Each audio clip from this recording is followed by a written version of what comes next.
Guys very good morning. আজকে আমরা বেরিয়ে পড়েছি কটসোল্ড ট্রিপের জন্য। কটসোল্ড ইংল্যান্ডের একটা বেশ সুন্দর ডিস্ট্রিক্ট এবং ওখানে বিভিন্ন ধরনের গ্রামগুলো রয়েছে। আমরা আজকে চারখানা ভিলেজ ভিজিট করব, খুব অথেন্টিক ভিলেজগুলো, খুব পুরনো। লেটস সি, চলো দেখা হচ্ছে। এখন আমরা পৌঁছে গেছি আমাদের প্রথম ভিউ পয়েন্ট বারফোর, অসাধারণ সিটি। সেখানে আমরা প্রথম দেখি একটা চার্চ, অনেক বেশ পুরনো একটা চার্চ।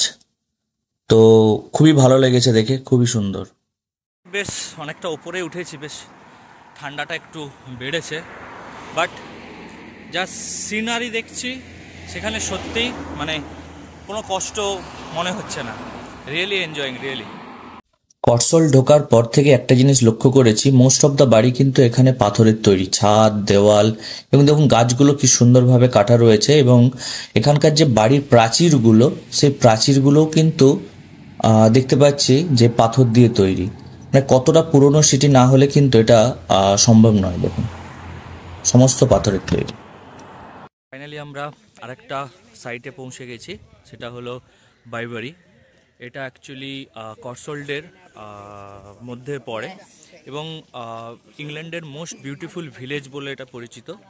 বেশ পুরনো জায়গা। এখন আমরা যেটা রয়েছে আর্লিংটন ভিলেজ। এখানে যে বিল্ডিংগুলো আমি দেখাবো এটা বেশ পুরনো এবং এখানে মেনলি পুরনো দিনে ওয়্যার হাউস হিসাবে ব্যবহার হতো। অবশ্য এখন এটা পাবলিক প্রপার্টি হিসাবে হয়ে গেছে, প্রাইভেট প্রপার্টি হিসাবে হয়ে গেছে, নট পাবলিক। তো এখানে এখন মানুষজন বসবাস করে, বাট পুরনো দিনে এটা অ্যাজ এ ওয়্যার হাউস হিসেবে ব্যবহার হতো।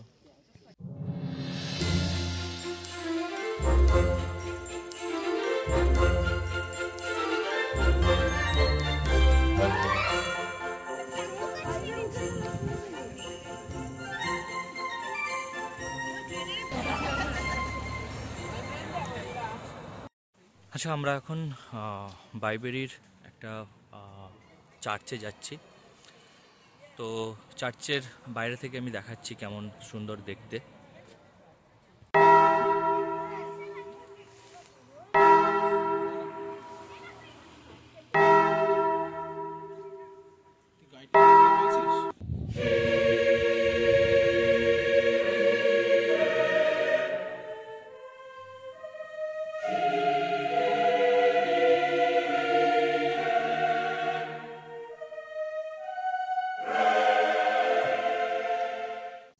চার্চ থেকে বেরিয়ে পড়ে আমরা নিজেদের মতো একটুখানি সময় কাটানোর জন্য ফার্স্ট আমরা যাই একটা farm house, farm garden. Actually এখানে বিভিন্ন ধরনের অ্যানিমেলস রয়েছে। অনেক দূর থেকে বলে হয়তো দেখাতে পারছি না, বাট বিভিন্ন ধরনের অ্যানিমেল রয়েছে এবং সুন্দর একটা ঝর্ণা আমরা দেখতে পাই। এবং মানে এর পরে যেটা দেখাতে চলেছি খুবই ইন্টারেস্টিং জিনিস। কতটা ট্রাস্টের মধ্যে মানুষ থাকে দেখুন। একটা এগ রয়েছে, যে প্রতিটা এগ বাক্স 2 পাউন্ড করে, এবং দেখুন পয়সাও দিয়ে রেখেছে এবং পয়সা দিয়ে যে যা নিতে পারে। কোথাও কিন্তু কোনো রকম সিকিউরিটি নেই, যে খুশি নিতে পারে, বাট পয়সা দিয়ে।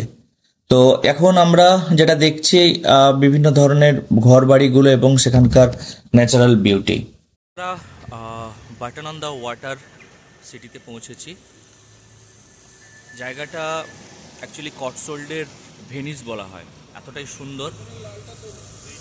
আমরা বৃষ্টি একটুখানি পেয়েছি, সুন্দর।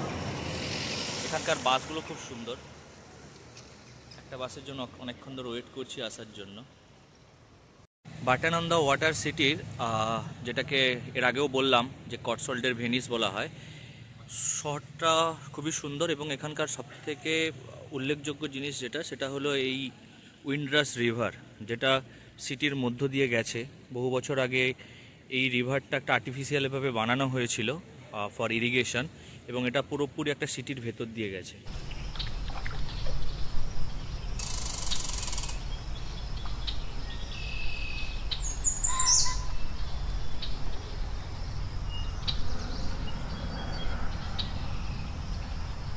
আমরা বাটন অন দ্য ওয়াটার আসার পরেই মোটামুটি একটু বৃষ্টি চালু হয়। প্রথমে একটু আপসেট হয়ে গেছিলাম, বাট বৃষ্টিতে ওয়েদারটা আরও সুন্দর করে দিয়েছে এবং ভিউ সত্যি খুব সুন্দর।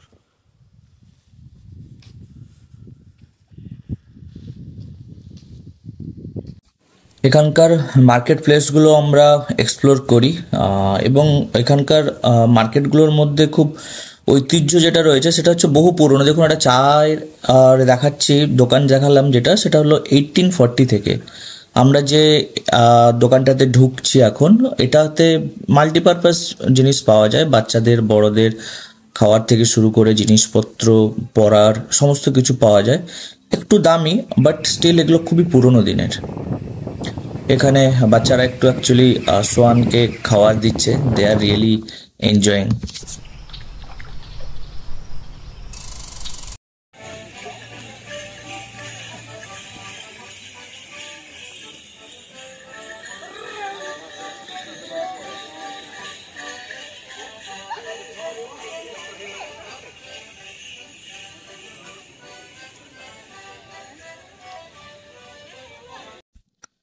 এবার আমাদের যাওয়ার সময় হয়ে গেছে, এবার আমরা যাচ্ছি স্টো on the old.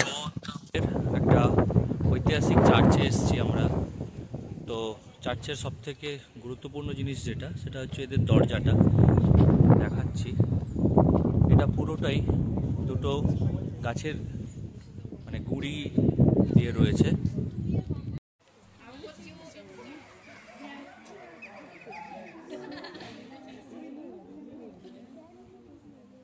The old যে সিটিটাতে রয়েছি আমরা, সেখানে এখন ইংল্যান্ডের সব থেকে ওল্ডেস্ট পাব যেটা দেখতে পাচ্ছি পিছনে রয়েছে আমার, এটা 947 AD-তে তৈরি হয় এবং এখন এটাকে সুন্দরভাবে মেনটেন করা হয়েছে।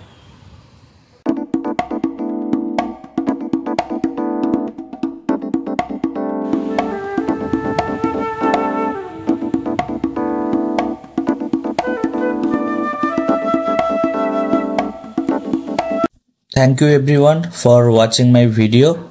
যেটুকু দেখেছি আপনাদের সাথে শেয়ার করেছি, ভালো লেগেছে এবং ভবিষ্যতে আরও ভালো ভালো ভিডিও আপনাদের কাছে খুব তাড়াতাড়ি আসছে। Thank you everyone. আরও বেশি বেশি করে লাইক করুন, কমেন্ট দেন এবং সাবস্ক্রাইব করুন আমার চ্যানেলকে। Thank you.